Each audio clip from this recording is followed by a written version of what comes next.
আজ রবিবার ১১ জানুয়ারি ২০২৬। আমরা আজ এমন একটা প্রযুক্তির গভীরে ডুব দেব যা প্রায় অদৃশ্যভাবে আমাদের জীবনের সবখানে ছড়িয়ে পড়ছে। চলুন শুরু করা যাক। চলুন। আচ্ছা, শুরুতেই একটা খুব পরিচিত দৃশ্যের কথা ভাবা যাক। একটা জরুরি ইমেল লিখতে বসেছেন, কিন্তু স্ক্রিনের দিকে তাকিয়ে আছেন। কি লিখবেন, কিভাবে শুরু করবেন, ভাষাটা ঠিক হচ্ছে কিনা, এসব ভাবতে ভাবতেই সময় শেষ। এটা তো প্রায়ই হয়, তাই না? প্রায়ই হয়। আর আমাদের হাতে থাকা সোর্স বলছে গুগল ঠিক এই সমস্যাটাকেই ধরতে চাইছে। তারা জিমেলে বিনামূল্যে ৩টে নতুন এআই ফিচার এনেছে, যা নাকি ইমেল লেখাকে অনেক সহজ করে দেবে। এখানে মজার বিষয় হলো, এটা কিন্তু শুধু সময় বাঁচানোর জন্য নয়। সোর্স যেমনটা ইঙ্গিত দিচ্ছে, অনেকেরই একটা বড় চ্যালেঞ্জ হলো ইমেলের সঠিক টোন বা সুরটা ধরা। টোন আনুষ্ঠানিক নাকি অনানুষ্ঠানিক, এই ব্যাপারটা। একদম। ধরুন, আপনি আপনার বসকে একটা ইমেল লিখছেন। সেখানে যতটা আনুষ্ঠানিক ভাষা দরকার, বন্ধুর কাছে তো আর তেমনটা লিখবেন না। তা তো বটেই। আবার ক্লায়েন্টের কাছে অভিযোগ জানানোর ভাষাও হবে অন্যরকম। এই এআই ফিচারগুলো ব্যবহারকারীকে ঠিক এই জায়গাটাই সাহায্য করে। আপনি হয়তো সাধারণ ভাষায় কিছু একটা লিখলেন, আর এআই সেটাকে আরও পেশাদার, আরও বন্ধুত্বপূর্ণ বা আরও কঠোর ভাষায় বদলে দেওয়ার অপশন দেবে। বাহ, এটা তো দারুণ। কিন্তু আমার একটা প্রশ্ন আছে, এর একটা অন্য পিঠও তো থাকতে পারে, তাই না? কিরকম? আমরা যদি পুরোপুরি এআই এর উপর নির্ভর করতে শুরু করি, তাহলে কি আমাদের নিজেদের লেখার দক্ষতা কমে যাবে না? একটা সময় পর আমরা হয়তো নিজেরা গুছিয়ে একটা ইমেল লেখার ক্ষমতাও হারিয়ে ফেলব। খুব গুরুত্বপূর্ণ একটা প্রশ্ন। আর এই উদ্বেগটা অমূলক নয়। তবে বিষয়টাকে এভাবেও দেখা যায় যে এআই এখানে লেখকের জায়গা নিচ্ছে না, বরং একজন সহকারীর মতো কাজ করছে। একজন সহকারী? হ্যাঁ। যেমন ধরুন, একজন লেখকের যেমন একজন সম্পাদক থাকেন, যিনি লেখাটাকে আরও ঝরঝরে করতে সাহায্য করেন, এখানে এআই সেই ভূমিকাটা পালন করছে। মূল ভাবনা বা বার্তাটা কিন্তু আপনারই থাকছে। আচ্ছা। এআই শুধু ভাষার কাঠামো বা শব্দ চয়নে সাহায্য করছে। সোর্সগুলো ইঙ্গিত দিচ্ছে যে এর মূল উদ্দেশ্য হল যোগাযোগের বাধা দূর করা, সৃজনশীলতাকে প্রতিস্থাপন করা নয়। বিশেষ করে যাদের মাতৃভাষা ইংরেজি নয়, তাদের জন্য পেশাদার জগতে এটা একটা বিশাল আত্মবিশ্বাস এনে দিতে পারে। হ্যাঁ, এই দৃষ্টিকোণ থেকে ভাবলে বিষয়টা সত্যি খুব কাজের। তার মানে গুগল আমাদের পেশাদার জীবনটাকে একটু গুছিয়ে দেওয়ার চেষ্টা করছে।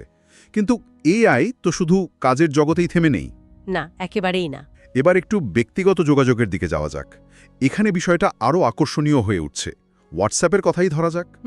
সোর্স অনুযায়ী মেটা একটা নতুন সুবিধা আনছে, যেখানে ব্যবহারকারীরা নিজের লেখা বর্ণনার ভিত্তিতে স্বয়ংক্রিয়ভাবে এআই স্টিকার তৈরি করতে পারবেন।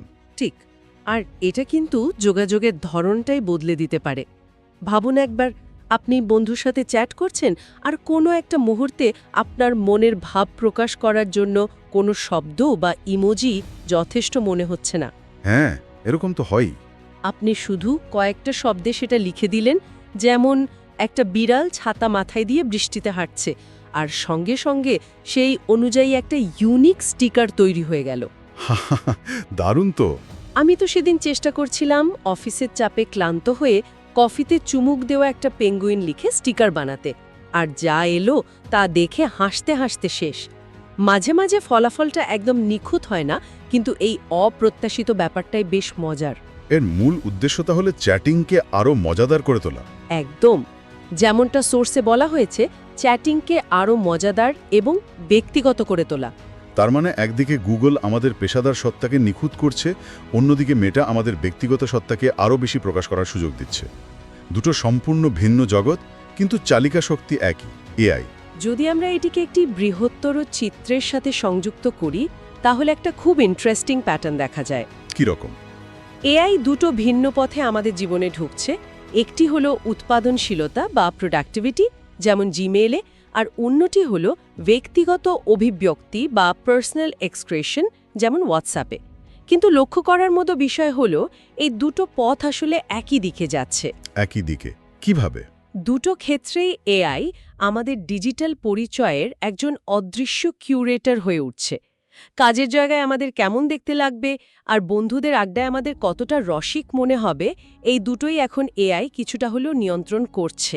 বাহ, প্রযুক্তিটা প্রায় অদৃশ্যভাবে আমাদের যোগাযোগের প্রধান মাধ্যমগুলোতে এমনভাবে মিশে যাচ্ছে যে আমরা হয়তো খেয়ালও করছি না, কিন্তু আমাদের ডিজিটাল ব্যক্তিত্বটা ধীরে ধীরে পাল্টে যাচ্ছে। খুবই আকর্ষণীয় পর্যবেক্ষণ। অদৃশ্য কিউরেটর এ শব্দটা মাথায় গেঁথে গেল। তার মানে এআই শুধু একটা টুল নয়, এটা আমাদের যোগাযোগের একটা অংশ হয়ে উঠছে। কিন্তু এই যে এত এত সফটওয়্যার, এত বুদ্ধিমান ফিচার, এগুলো যে শক্তিতে চলছে, সেই শক্তির উৎসটা কি? এখানেই তো হার্ডওয়্যারের প্রশ্নটা চলে আসে, তাই না? অবশ্যই। চলুন এবার প্রযুক্তির জগতের সবচেয়ে বড় আয়োজনগুলোর একটি CES 2026 এর দিকে নজর দেওয়া যাক। অবশ্যই। সফটওয়্যারের মস্তিষ্ককে শক্তি যোগাতে তো হার্ডওয়্যারের পেশি লাগে, আর CES হলো সেই পেশি প্রদর্শনের সবচেয়ে বড় মঞ্চ। ঠিক। আর এবারের CES এ প্রযুক্তি জায়ান্ট গিগাবাইট তাদের ফ্ল্যাগশিপ গ্রাফিক্স কার্ড নিয়ে এসেছে। সোর্স বলছে এর মূল আকর্ষণ হলো এর নতুন কুলিং প্রযুক্তি। এখন প্রথমবার শুনলে মনে হতে পারে একটা গ্রাফিক্স কার্ডের কুলিং সিস্টেম বা ঠান্ডা রাখার ব্যবস্থা নিয়ে এত আলোচনার কি আছে? এটা তো খুবই ছোট আর টেকনিক্যাল একটা বিষয়। আপাত দৃষ্টিতে তাই মনে হতে পারে, কিন্তু এর গুরুত্ব অনেক গভীর। ব্যাপারটা অনেকটা গাড়ির ইঞ্জিনের মতো। আচ্ছা। ইঞ্জিন যত শক্তিশালী হবে তত বেশি তাপ উৎপন্ন করবে।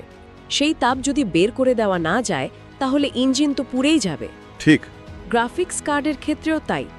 যখনই কোনো কার্ড উচ্চ ক্ষমতায় কাজ করে, যেমন ধরুন 4K রেজলিউশনে ভিডিও গেম খেলা, বা হলিউড সিনেমার VFX রেন্ডার করা, বা জটিল বৈজ্ঞানিক সিমুলেশন চালানো, তখন প্রচুর তাপ উৎপন্ন হয়। আর সেই তাপ বের করতে না পারলে তাহলে কার্ডের পারফরম্যান্স মারাত্মকভাবে কমে যায়, আর একটা সময় পর এটি স্থায়ীভাবে ক্ষতিগ্রস্তও হতে পারে। ও আচ্ছা। তাই গিগাবাইটের এই নতুন কুলিং প্রযুক্তি শুধু একটা ছোটখাটো আপগ্রেড নয়, এটা আসলে কার্ডের সর্বোচ্চ কর্মক্ষমতা আর স্থায়িত্ব নিশ্চিত করছে। তার মানে আরও ভালো গেমিং বা গ্রাফিক্স ডিজাইনের জন্য এটা জরুরি। শুধু তাই নয়, এর সাথে এআই এর একটা সরাসরি সংযোগ আছে। আজকের দিনের যে জটিল এআই মডেলগুলো, যেমন ধরুন ইমেজ জেনারেশন বা ল্যাঙ্গুয়েজ মডেল, এগুলো চালানোর জন্য অনেক কম্পিউটিং শক্তি লাগে, আর এই শক্তিটা আসে মূলত এই ধরনের হাই এন্ড গ্রাফিক্স কার্ড থেকে। বাহ, আমিও ভাবতেই পারিনি যে একটা গ্রাফিক্স কার্ডের কুলিং সিস্টেমের সাথে এআই এর ভবিষ্যৎ এতটা জড়িয়ে আছে। তার মানে গেমিংয়ের জন্য বানানো প্রযুক্তি এখন পুরো মানবজাতির বুদ্ধিমত্তাকে এগিয়ে নিয়ে যাচ্ছে। এটা তো অসাধারণ একটা সংযোগ। একদম। আর এটা একটা চক্রের মতো কাজ করে। এআই গবেষকরা আরও শক্তিশালী মডেল তৈরি করতে চান, যার জন্য প্রয়োজন হয় আরও বেশি কম্পিউটিং শক্তির। এই চাহিদা মেটাতে গিগাবাইটের মতো কোম্পানিগুলো আরও শক্তিশালী হার্ডওয়্যার তৈরি করে, আর সেই হার্ডওয়্যারকে কার্যকর রাখতে তাদের কুলিং সিস্টেমের মতো বিষয়েও উদ্ভাবন করতে হয়। আর তারপর সেই নতুন হার্ডওয়্যার পেয়ে গবেষকরা আরও জটিল এআই মডেল তৈরির সাহস পান। সুতরাং সফটওয়্যারের বুদ্ধি আর হার্ডওয়্যারের শক্তি, এই দুটো একে অপরকে ক্রমাগত ঠেলে সামনের দিকে নিয়ে যাচ্ছে। একটি উন্নত কুলিং সিস্টেম শুধু বর্তমান প্রযুক্তির ক্ষমতা বাড়ায় না, এটি ভবিষ্যতের জন্য পথ খুলে দেয়। দারুণভাবে বোঝালেন বিষয়টা।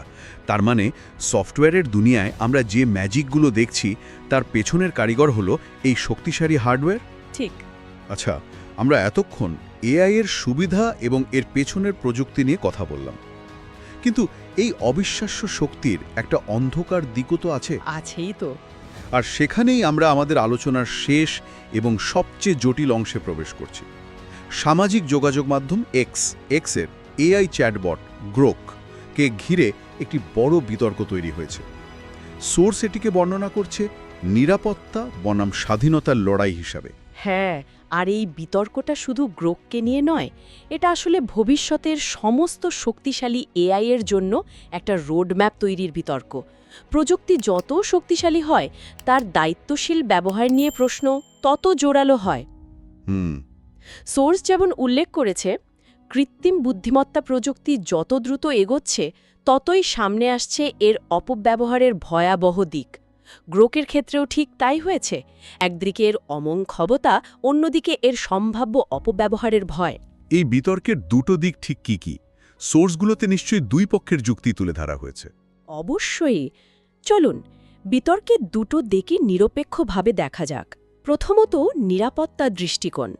এই পক্ষের মূল উদ্বেগ হল এআই এর অপব্যবহার, মানে ভুল তথ্য ছড়ানো, এইসব। ঠিক। তাদের যুক্তি হল, গ্রোকের মতো একটি শক্তিশালী ও প্রায় সেন্সরবিহীন এআই যদি সবার হাতে চলে যায়, তাহলে এটি খুব সহজেই ভুল তথ্য বা ডিসইনফরমেশন ছড়ানোর কাজে ব্যবহৃত হতে পারে। এটিতে বিদ্বেষমূলক বক্তব্য, হয়রানিমূলক কন্টেন্ট, এমনকি বিপজ্জনক ষড়যন্ত্র তত্ত্ব মুহূর্তে তৈরি করে লাখ লাখ মানুষের কাছে পৌঁছে দেওয়া সম্ভব। এটা তো ভয়াবহ। ভয়াবহ তো বটেই, আর এই দিকগুলো রোধ করার জন্য তাদের মতে কঠোর নিয়ন্ত্রণ এবং ফিল্টার থাকা আবশ্যক। তারা মনে করেন ব্যবহারকারী এবং সমাজের সুরক্ষায় সবার আগে আসা উচিত। বেশ যুক্তি কথা, কিন্তু অন্য পক্ষ অর্থাৎ স্বাধীনতার পক্ষের যুক্তিটা কি? তারা নিশ্চয়ই এই নিয়ন্ত্রণকে সেন্সরশিপ হিসেবে দেখছে। ঠিক তাই, স্বাধীনতার পক্ষের মূল যুক্তি হল সেন্সরশিপের বিরোধিতা। তাদের মতে এআই হওয়া উচিত ধারণা এবং মতপ্রকাশের একটি উন্মুক্ত মাধ্যম, অনেকটা ইন্টারনেটের শুরুর দিনগুলোর মতো। কিন্তু তাতে তো ঝুঁকি আছে। অবশ্যই, কিন্তু তাদের আশঙ্কা হল যদি এর উপর নিরাপত্তার নামে অতিরিক্ত বিধিনিষেধ আরোপ করা হয়, তাহলে এটি তথ্যের অবাধ প্রবাহকে বাধাগ্রস্ত করবে। কোনো কন্টেন্ট ক্ষতিকর আর কোনটা নয় সেই সিদ্ধান্ত নেওয়ার ক্ষমতা কয়েকটি বড় কোম্পানির হাতে চলে যাবে। এটাও একটা চিন্তার বিষয়। এতে বিভিন্ন গুরুত্বপূর্ণ আলোচনা বা ভিন্ন মতকে দমন করা হতে পারে, যা উদ্ভাবনের পথকেও সংকুচিত করে ফেলবে। তাদের কাছে মত প্রকাশের স্বাধীনতা সবচেয়ে মূল্যবান, এমনকি যদি তাতে কিছু ঝুঁকিও থাকে। কিন্তু এই দুটো কি সত্যি সমান গুরুত্বপূর্ণ? সোর্সকে কোনো দিকে বেশি ঝুঁকেছে বলে মনে হয়? কারণ অনেক সময় স্বাধীনতার যুক্তি দিয়ে বড় বড় প্ল্যাটফর্মগুলো তাদের সামাজিক দায়িত্ব এড়িয়ে যায়। স্বাধীনতার নামে যদি বিদ্বেষ ছড়ানোর সুযোগ তৈরি হয়, তাহলে সেই স্বাধীনতার সীমাটা কে ঠিক করবে? এটাই তো $মিলিয়ন প্রশ্ন। আর সোর্সগুলো কোনো সহজ উত্তর দিচ্ছে না, বরং এই জটিলতাকেই তুলে ধরছে। এখানে কোনো পক্ষ নেওয়া আমাদের উদ্দেশ্য নয়, আমরা শুধু সোর্সে উল্লিখিত বিতর্কের দুই মেরুকেই তুলে ধরছি। আচ্ছা, বাস্তবতা হল ক্ষতিকর কন্টেন্ট বা বিদ্বেষমূলক বক্তব্যের সংজ্ঞা এক সংস্কৃতি থেকে অন্য সংস্কৃতিতে, এমনকি এক ব্যক্তি থেকে অন্য ব্যক্তির কাছেও ভিন্ন হতে পারে। স্বাধীনতার পক্ষের ভয়টা এখানেই যে একটা আদর্শ চাপিয়ে দিতে গিয়ে অন্য অনেক বৈধ মতামত হারিয়ে যাবে। আর নিরাপত্তার পক্ষের যুক্তি? তাদের যুক্তি হল কিছু ন্যূনতম নিয়ম না থাকলে পুরো প্ল্যাটফর্মটাই বিষাক্ত হয়ে পড়বে, যেখানে গঠনমূলক আলোচনায় অসম্ভব হয়ে যাবে। এই বিতর্কটি শুধু গ্রক বা এক্সকে নিয়ে নয়, এটি আসলে এআই এর ভবিষ্যৎ নিয়ে একটি মৌলিক দার্শনিক প্রশ্ন। আমাদের সমাজকে এখন ঠিক করতে হবে আমরা কতটা নিয়ন্ত্রণ চাই এবং কতটা স্বাধীনতা দিতে প্রস্তুত। এর কোনো সহজ উত্তর নেই। তাহলে এই সব কিছুর অর্থ কি দাঁড়ায়? আজকের আলোচনা থেকে যা বুঝলাম তা এক কথায় অসাধারণ। আমরা দেখলাম এআই কিভাবে আমাদের প্রতিদিনের যোগাযোগে জিমেলের একটা পেশাদার ইমেল লেখা থেকে শুরু করে হোয়াটসঅ্যাপের একটা মজার স্টিকার তৈরি পর্যন্ত ওতপ্রোতভাবে জড়িয়ে যাচ্ছে। আমরা দেখলাম এই সফটওয়্যার বিপ্লবের পেছনে হার্ডওয়্যারের নীরব কিন্তু অমূল্য গুরুত্বপূর্ণ ভূমিকা রয়েছে। গিগাবাইটের নতুন গ্রাফিক্স কার্ডের কুলিং সিস্টেমের মতো একটা ছোট উদ্ভাবনও আসলে এই বড় ছবির একটা অংশ।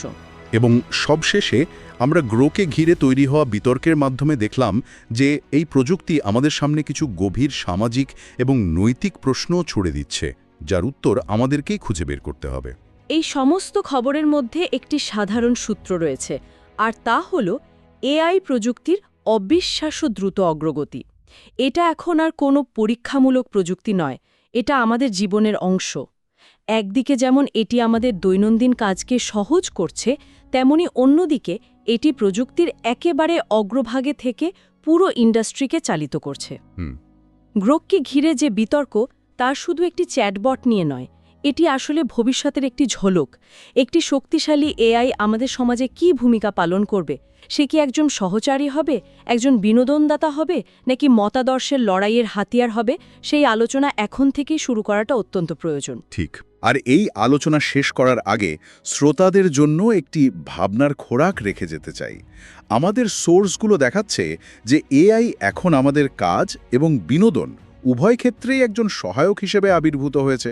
কিন্তু প্রশ্ন হলো, এই টুলগুলো যখন আরও বুদ্ধিমান এবং আমাদের জীবনের সাথে আরও গভীরভাবে জড়িয়ে যাবে, তখন একটি সহায়ক টুল এবং আমাদের নিজস্ব দক্ষতা বা সৃজনশীলতাকে কমিয়ে দেওয়া একটা মাধ্যমের মধ্যে পার্থক্যটা কোথায় থাকবে? এই প্রশ্নটি নিয়ে ভাবার আমন্ত্রণ রইল।